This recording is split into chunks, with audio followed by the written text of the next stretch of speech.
From advertising to software as a service to data. Across all of our programs and clients, we've seen a 55 to 65% open rate. Getting brands authentically integrated into content performs better than TV advertising. Typical lifespan of an article is about 24 to 36 hours. If we're reaching out to the right person with the right message and a clear call to action, then it's just a matter of timing. Welcome to the MarTech Podcast, a Ben J. Schaap LLC production. In this podcast, you'll hear the stories of world-class marketers that use technology to drive business results and achieve career success. We'll unearth the real-world experiences of some of the brightest minds in the marketing and technology space so you can learn the tools, tips, and tricks they've learned along the way. Now here's the host of the MarTech Podcast, Benjamin Shapiro. Welcome back to the MarTech Podcast. Okay, in today's episode, we're going to replay one of this podcast's first episodes, which most of you probably haven't heard yet since it was published early on in the life of this show. I was fortunate enough to sit down with Jordan Koene, who is both one of this podcast's sponsors and a world-renowned expert in SEO and driving organic growth. Jordan Koene is the general manager of the U.S. market at Searchmetrics, and in this episode, he's going to walk us through his background, his role at Searchmetrics, and his keys to creating an effective organic growth strategy. Here's part one of our interview with Jordan Koene. Jordan, thanks for joining us. Thank you, Ben. Thank you for having me, and I'm excited to share, and hopefully everyone takes away something from this. Great. So let's start off by talking about what your company does and what your role is at the company. Oh, wow. Big questions. So Searchmetrics is a SEO platform predominantly used for organic search. And we are a data aggregator as well. So we have this unique positioning where we collect Google data and then we allow brands and companies to leverage that data to make decisions on how to improve their search presence. And that is at the core of what our business model is about, is not just showcasing data and providing data through our platform and recommendations, but also helping companies grow and expand their search, predominantly Google presence. So the people that are listening to this podcast, we break up into two groups. There's our marketing experts and our marketing novices. For the marketing novices, when Jordan talks about SEO, that stands for search engine optimization. And really what, if I had to distill that down, is whenever you have a web property, a web page, all of the content that's on those pages, Google crawls and then decides how they should be ranked. And the higher ranking pages are shown higher in the listing. So when you search for a specific term, the better content you have on your page, the more likely it is to show up in search results. And Jordan's company helps large companies, enterprise level companies, get their content to the top of Google search results. Did I get that right, Jordan? That is correct. Okay. You got it right. So tell me about your role at the company. What do you do? Yeah, so I am the general manager of Searchmetrics, Inc. I specify the Inc. because we are, although a small company, a global company, we originated in Berlin, Germany, where we still have just over 200 employees. And we expanded to the U.S. market about 6 years ago. And in the U.S., we have about 40 employees, predominantly in sales, marketing, and services. And my responsibility is to help lead this team to expand and grow here in the U.S. market.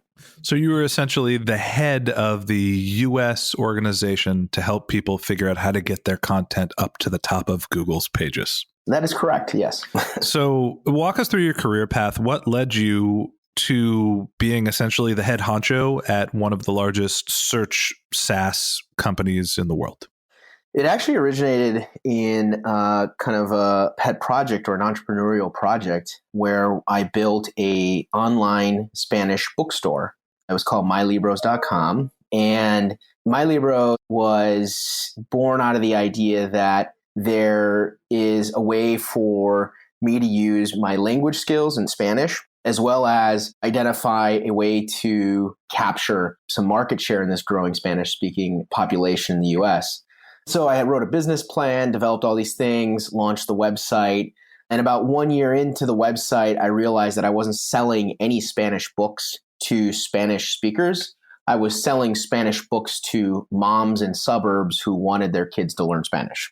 So it was a pretty interesting both business and SEO experience. On the SEO side, what I was able to do was actually outrank Amazon for nearly every single Spanish keyword that was out there. So the titles of the books, libros en español, Spanish books. And the reality was that people were starting to take note. And they were recognizing, like, how is this random guy in St. Louis, Missouri with a Spanish bookstore outranking Amazon? And back then, Amazon really only sold books. So it was very different than what Amazon is today.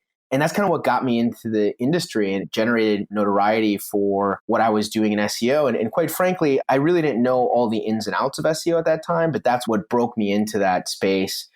From there, I went to work for a collection of startups. I had the opportunity to work on a couple of big brands, including Answers.com.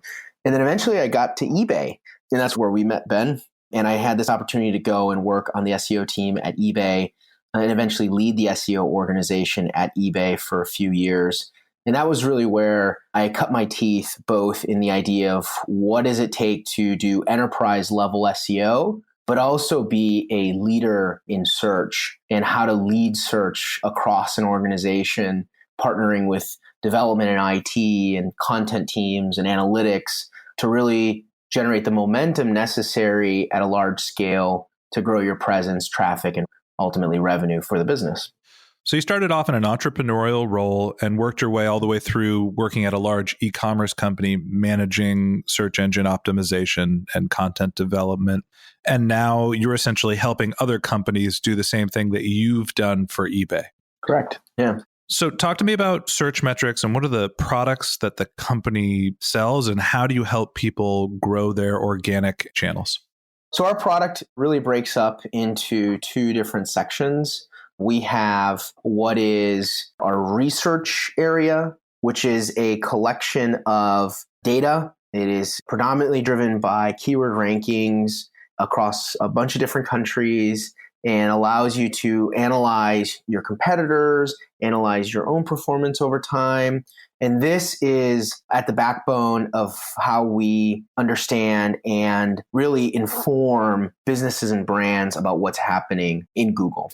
So that's the research section. And then also we have what is called the project section. The project section is really much more of a technical analysis and reporting function. So you can analyze your site, you can analyze a competitor site, you can kind of do deep dives and kind of really fish in terms of what could be the technical problem. And then you can also build reports to track certain projects or efforts that you're investing in. So those are the two core SEO sections or products that we offer in the market. And then the last one is content experience, which is probably the most exciting. It is also the newest. And the content experience platform is a workflow that allows you to leverage a lot of this exact same data, but understand how it can be used on a piece of content. So how can I take search insights and search data points to better understand how I can outperform and what are the criteria that I need to meet to outperform? And then we put users into an editor that allows them to monitor their progress as they're creating the content.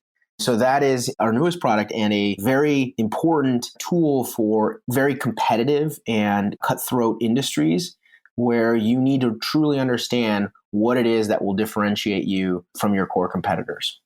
So just to distill that down, essentially there is an SEO component of your software that allows people interested in driving organic growth to understand what's happening in the market because you have rich data for all Google search terms. You can then do your research and take that over and create projects to implement changes to your website. And that's all sort of part of the SEO suite. And then there is a separate part of software where you can create content and see how that will rank as you're creating the content. And that's your content experience. Exactly. Okay. Talk to me about how that set of products differentiates you from your competition. There's obviously a host of SEO tools out there. What's the difference between cobbling together a toolkit and having a enterprise level software to sort of do everything in one place? That's an interesting question. The SEO industry as a whole is fragmented in a variety of different ways, including even in much of the strategy or implementation that the different practitioners may use. I say that one of the tarnishes on the SEO industry that exists is that many individuals see it as a bit of a black hole, and they see it as an investment that doesn't really necessarily yield a correlated result. And in my opinion, and in our opinion also at Searchmetrics, it is a byproduct of not having the right data in front of you to make good decisions. So a lot of people in the SEO industry will work off of experience. They'll say, oh, this worked over here. It must work if I try it again. And that's not always the case. Google is a living and breathing, changing environment and ecosystem. And if you're not adapting and changing at the same pace, you can guarantee that Google will find a way to ensure that its customers, its users are finding what they need. So to go back and answer your question more directly, the reality is that the greatest value and the greatest benefit that organizations get out of using our platform versus, say, using a collection of data or a collection of tools is that we quite frankly believe that in our data exists knowledge, and that knowledge yields results. We have not only the largest, but the most accurate and consistent set of data that exists in the marketplace. And for that reason, we can provide organizations with a higher degree of credibility when they go in and make decisions to improve their organic presence. So you bring up an interesting point that Google is sort of a growing environment. The rules change the longer you play the game, and they basically prioritize specific types of content and specific variables over time to make their platform resonate better and to make sure that it drives more revenue to their company. On the flip side, there are some best practices for people that are starting out producing content and organic growth that seem to be pretty simplified. So can you give us a little background on some of the priority variables? If somebody is starting off and they're focusing on content creation, either a new property or they're sort of starting organic search as a marketing channel from scratch, what are the main things that they need to consider? Yeah, so great question, Ben. The reality is it starts with first and foremost having a quality piece of content, a quality source of information or experience that consumers want to find online. You got to start there, right? Once you have something that is differentiated in the marketplace, the next most important element is accessibility. It has to be something that consumers can access. And you'll often hear Google talk about certain accessibility topics, like, say, site speed. How fast is your site? And the speed of your site is really just a byproduct of accessibility. The faster it is, guess what? The easier it is for consumers and users to get it. And that's why Google makes such a big stink about speed, because it is one of the most important accessibility factors. And then the last piece has a variety of different names, but I'll call it, for this conversation, recognition or awareness. And that is, by nature, what the SEO industry would call backlinks. Ultimately, what you're trying to do there is you're growing your presence online by being recognized by other websites. And when your recognition on other websites is captured by Google, you're inherently going to perform better and higher. Just to give you guys a quick example, that's actually how my Libros became so successful. My father, he is a teacher, and he advised me to go out and apply at all the school districts in the country to become an authorized vendor of the school district and sell the school district's Spanish books. When I did that, what I realized was that some districts would send me a giant list of all the contacts at the school. Because I became an approved vendor, I had access to do outreach or communicate or share my products or discounts with the administrators and the teachers that were in that district. Obviously, because I wasn't very aware, I didn't do email blasts or any of these things. I was learning to be an SEO person at the time. So what did I do? I contacted the webmaster at many of these school districts. I told them to add a web page about my Libros on that site. If you're in SEO, you'll know this. If you're not, it'll be an interesting thing for you to come to realize. These sites were all .edus, so they're all educational websites. And .edu websites had a higher authority than just a common .com.